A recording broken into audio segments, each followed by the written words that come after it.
Hey fellow seekers, it's Barbara McDermott with Shift Formula, and today's going to be a little quick cause and effect. I just want to share with you when I uncovered this connect the dots, what, I was trying to help my daughter. She was about 22 at the time, and she was, through the years, through her college years especially, weight gain was just happening. Fat on her body and water retention was accumulating. It was accumulating.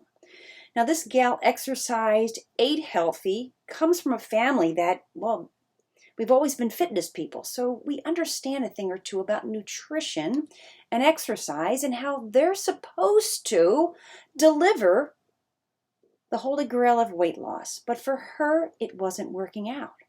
Now, the only difference between her life and mine and her brother and sister and her dad's life was that with an autoimmune condition, she was now having to inject her own insulin. Her body wasn't making insulin anymore.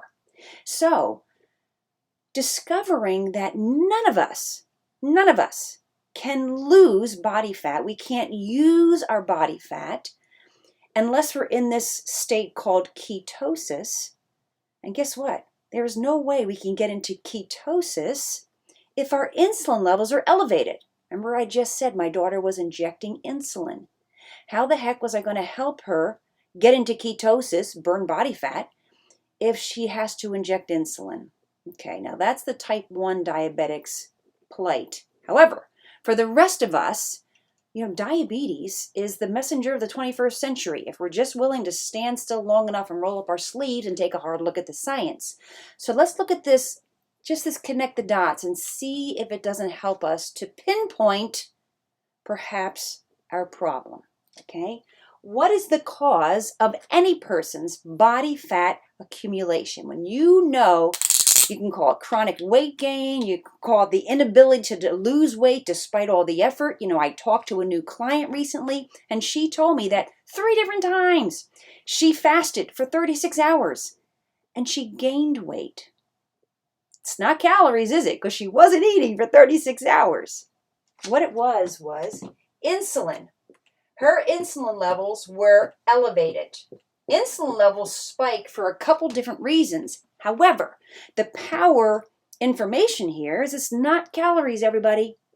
It's hormones. And in particular, your fat storage, fat lockdown, fat accumulation, growth hormone, insulin. Insulin's also implicated in supporting cancer cell growth. Insulin is also implicated in the thickening and hardening of our blood vessels. Yeah. Okay. So fat accumulates in the presence of higher than optimal levels of insulin. This is why those of you who have been diagnosed with hyperinsulinemia or some form of diabetes, okay, we all have diabetes to some degree in my world. Now you can see why you have an inability to shed that weight. It's not you. It's not like a willpower. It's not like you're not kicking it every day. It's that we have to get this down. So fat accumulates because of the hormone insulin. Okay. Now, next, as our citizen scientists would think, so what is it that makes insulin release in our body and too much? Well, you all know that when we're stressed out, someone says, oh my gosh, my cortisol's through the roof. We kind of just know that when we're stressed, we have a stress hormone release, right? When we're dancing with our favorite tunes and our friends, right? We say, oh, my endorphins are up. Where's a chemical release in response to a body phenomenon? Well, what's the body phenomenon that makes insulin release? Anybody out there want to raise your hand? I know you know the answer. It's your sugar in your blood, or we call it blood sugar. I sometimes like to call it BS, right? Because the world oftentimes really misreads blood sugar. It's the sugar in our blood. Your body, my body, your body, everyone's body that is working appropriately always has sugar in their bloodstream. It has about 4 grams, just 1 teaspoon amount. That's how much your bloodstream wants to have in your body at all times, just about 1 teaspoon amount. It's not much, okay? Unfortunately, we're told to eat sometimes like 50 to 100 grams of the stuff. That's an overwhelming situation, which does what?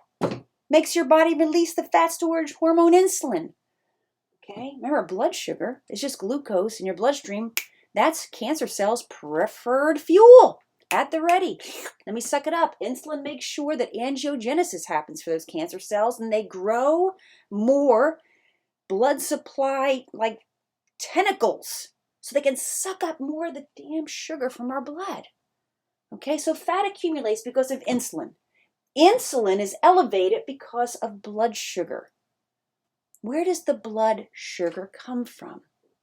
Well, when it comes to the foods we eat, categorically, it comes from the carbohydrate. Because carbohydrate, hydrogen, breaks down to glucose, whether it's complex, whether it's simple, whether it's whole, whether it's real, whether it's moral, whether it's blessed, whether it's ancient, whether it's Photoshop worthy on the Instagram post. Okay, even vegetarians and vegans struggle with this because they have a carbohydrated, lopsided diet. So they're going to have a lot of blood sugar going on with a lot of insulin release, and amen, there's the fat accumulation. Have we ever seen a vegetarian, lovely person struggling? I met this one woman recently down here on the beach, and she struggles. I'm talking struggles with body weight. And we sat next to each other at an event. And I ordered my lunch and she ordered her lunch. And she looked at me and she says, I don't eat anything with eyes.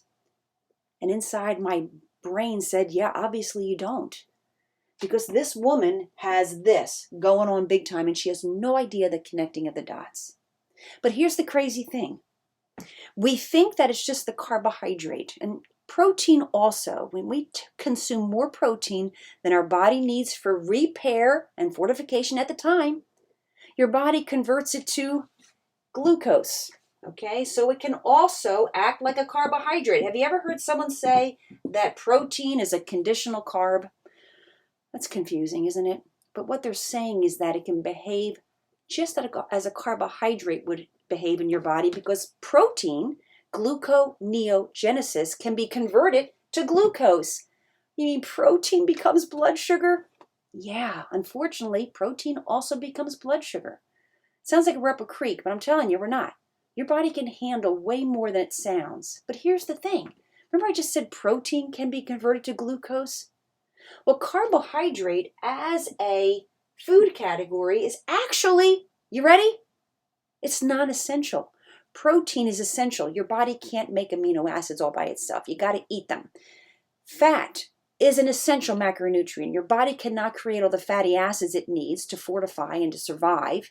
Your brain is 60% fat. Proteins hold together your entire body. Fat makes 60% of your cell membrane. But carbohydrate is only fuel. It's only used for fuel. Okay? And carbohydrate being a non-essential macronutrient, and yet we're told by dietitians and nutritionists to eat a carbohydrate lopsided diet. This is why we have an epidemic, or as Dr. Pata says, a pandemic. He calls it, metabolic systemic inflammation. Everything's going wrong because we just can't seem to get ourselves out of this. So if we are trying to get into body fat burning, I can be teaching a group exercise class in my years past. I probably spent the whole time burning sugar because I'd burn through my blood sugar. And because my body's not readapted to tapping in, my insulin levels are elevated, my body starts stealing my proteins. And this is why we muscle waste. But to get into ketosis, which is the natural state of burning body fat, which is what we all want, isn't it? It's what we all want. We have to get insulin down. Your body cannot enter fat burning. The stuff we're carrying will not be tappable. You cannot dine in if insulin's elevated. Insulin's got to be quieted down. Okay? Your body makes its own glucose. This is why carbohydrates are not, in science terms, they're non-essential. Your body can make its own glucose. So remember that cortisol rise I talked about just a few moments ago? We all know when we're stressed out. When we have a cortisol rise, your fight or flight kicks in, signals glucagon from the alpha cells of your pancreas, tells your liver, because your liver is a holding tank for at the ready glucose. Your liver is going to dump sugar into your bloodstream, and then you'll have a subsequent insulin rise again. This is why in our community we talk about what's between the ears is just as powerful as what we're putting into the tank. Okay, but how that moment for my daughter when she was told to eat carbohydrate, but try to lose weight, dose the insulin, watch your blood sugar. This never happened for her because we didn't know that this was the block. And once you understand that if you're eating a lot of carbohydrates, I don't care how holy and good they are, but if you're stacking them throughout the day, there's no way your body's going to get into ketosis. And if you're trying to lose this, you got to get that insulin levels down, okay? No more neurosis. It's all about ketosis and understanding how it works. And it's not even about not eating carbohydrates. It's about strategically eating carbohydrates and strategically allowing enough fat that when your body starts dining in on its own stored fat, you enjoy hours where you literally forget to eat. Your energy needs are met because you're working on the tank that you're carrying.